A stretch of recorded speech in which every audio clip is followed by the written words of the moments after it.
ndherekaken candhaipun atur pasrah saking keluarga panjenenganipun Bapak Suyit wonten ing kalenggahan panjenenganipun Bapak Suyit boten wayu matur wonten ngarsa panjenengan sami sesulih saking panjenenganipun Bapak Suyit panjenenganipun Bapak Masyhuri kunjuk panjenenganipun kawula sumanggaaken.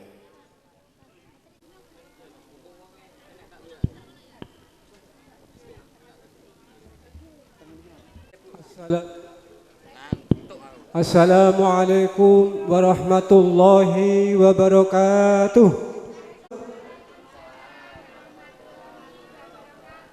Bismillahirrahmanirrahim. Alhamdulillahi rabbil alamin wa bihi nasta'inu ala umuri dunya waddin.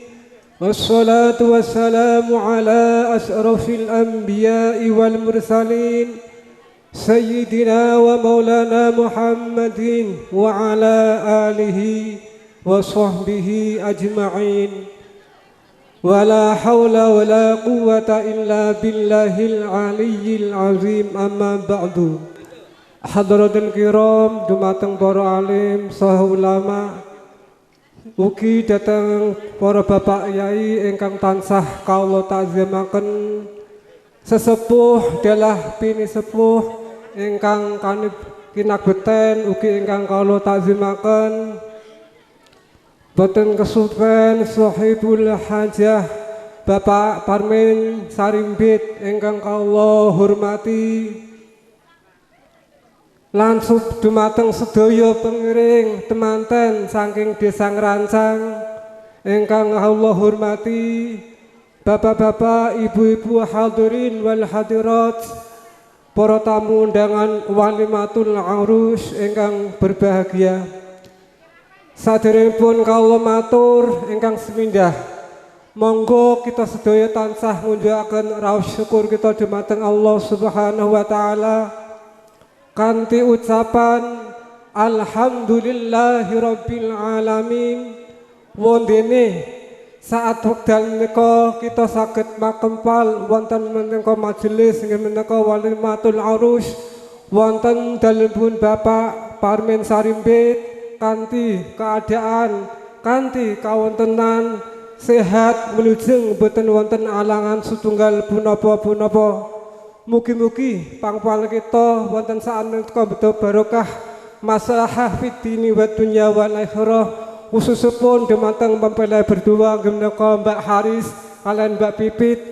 Amin Allahumma amin. Nomor kaping kalihipun nggih menika sholawat ma'asalam kanthi ucapan Allahumma sholli wa sallim ala sayyidina Muhammad wa ala ali sayyidina Muhammad. Kita haturaken dumateng junjungan kita Nabi Agung Muhammad sallallahu alaihi wasallam ing pangajab mugi-mugi kanthi lumantaran waosan sholawat kala wau kita minangka umatipun tansah ngajeng-ajeng atau nyadong menika syafaatipun Kanjeng Nabi wiwit wonten alam dunya menika langkung-langkung benjang wonten dinten kiamah nggih menika syafaatul uzma. Amin Allahumma amin. Dumateng bapak-bapak, ibu-ibu, hadirin wal hadirat ingkang berbahagia, selajengipun menika wekdal nggih menika tasih situasi nggih menika hari raya lebaran ingkang sepindah kawula ngaturaken minal aidin wal faidin, nyuwun pangapunten sedaya kelepatan kawula sak rombongan ugi mewakili Bapak Suyit Sarimbit. Dumateng bapak-bapak, ibu-ibu hadirin wal hadirat yang mriki kawula menika mewakili Bapak Suyit sekalian nggih menika kawula dipun utus ataupun dipun dawuhi supados matur dumateng panjenengan sedaya keranten alhamdulillah panjenengan Bapak Suyit sekalian nggih nderek ngantar temanten kekal nggih menika Mas Haris sebab nggih saking bombongipun manah mboten sempat nggih menika matur ing mriki kawula minangka sesulih atur saking panjenengan Bapak Suyit ingkang sepindah nggih menika Bapak Suyit ngaturaken salam taklimun dumateng panjenengan sedaya. Pramila salampun Bapak Suyit kalau aturaken kanthi ucapan Assalamualaikum warahmatullahi wabarakatuh.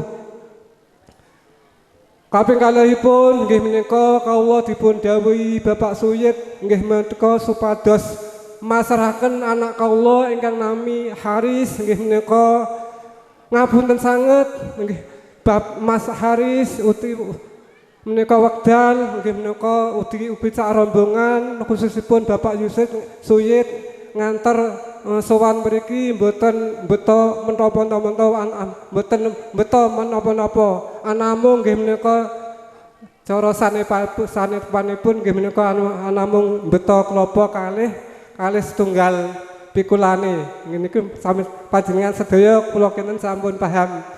Dumateng bapak-bapak pramila saking menika kanthi ucapan Bismillahirrahmanirrahim nawaitu tawakkaltu 'ala Allah la haula wala quwwata illa billahil aliyyil azim. Mas Haris karo kawula pasrahaken dumateng keluarga miki khususipun dumateng Bapak Parmin sekeluarga mugi-mugi Bapak Parmin kersa gula mentah kesong menika didik anak kawula Mas Haris sebab menika wekdal Mas Haris nembe nggih menika tahap belajar rumah tangga pramila saestu kathah menika kelapatanipun menengahi saking pengucap tindak lampahipun pramila dumateng bapak-bapak ibu-ibu dumateng para bapak-bapak ibu-ibu hadirin wal hadirat para tamu undangan walimatul urus selajengipun nggih menika kawula mewakili Bapak Suyit Sarimbit nggih menika uti kawula saestu sowan mriki mbok bilih make sakawula sak rombongan acara sampun paripurna kula nggih menika mewakili sedaya rombongan nyuwun pamit lan saestu kawula mugi-mugi kanthi doa panjenengan sedaya nggih menika kondur saking dalem mriki tumuju dumateng griyanipun piyambak tansah dipun paringi nggih menika keselamatan amin Allahumma amin. Pun pangapunten ingkang sakatha-kathahipun kawula akhiri wallahu muwaffiq ila aqwamit thoriq. Wassalamualaikum warahmatullahi wabarakatuh.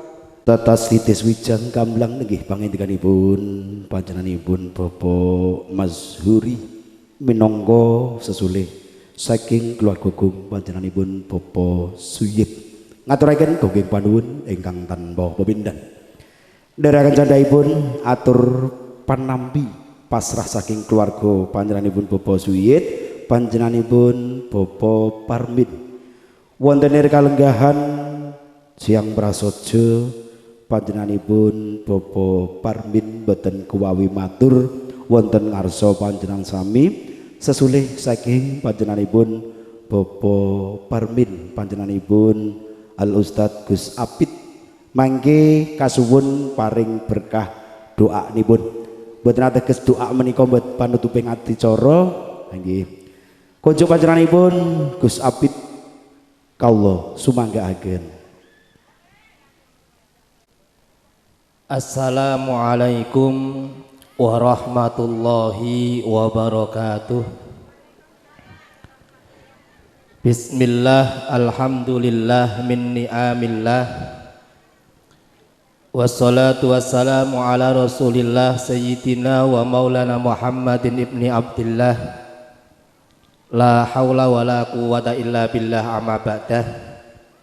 Janabal fullala wal kurama sadu dahat kehormatan para alim, para ulama, para kiai, ibu nyai, para asatid ustadzah, para sesepuh, bini sepuh, hadi sepuh, para pemimpin projo, abdi negari, Bapak Kepala Desa Maling Mati, Bapak Kepala Dusun Maling Mati, lan sedoyo perangkat Desa Maling Mati ingkang kala hormati. Dumateng